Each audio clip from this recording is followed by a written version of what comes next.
للرجال نصيب مما ترك الوالدان والأقربون وللنساء نصيب مما ترك الوالدان والأقربون مما قل منه أو كثر نصيبا مفروضا.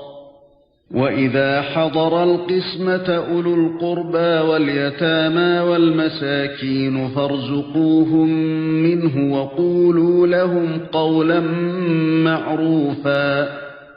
وليخشى الذين لو تركوا من خلفهم ذرية ضعافا خافوا عليهم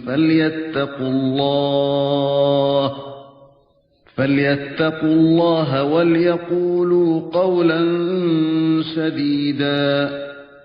إن الذين يأكلون أموال اليتامى ظلما إنما يأكلون في بطونهم نارا وسيصلون سعيرا.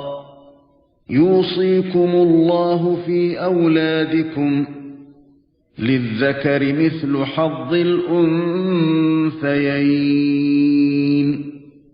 فإن كن نساء فوق 2 فلهن ثلثا ما ترك، وإن كانت واحدة فلها النصف، ولأبويه لكل واحد منهما السدس مما ترك إن كان له ولد، فإن لم يكن له ولد وورثه أبواه فلأمه الثلث، فإن كان له إخوة فلأمه السدس من بعد وصية يوصي بها أو دين.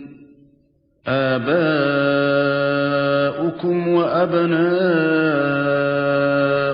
لا تدرون أيهم أقرب لكم نفعا، فريضة من الله إن الله كان عليما حكيما.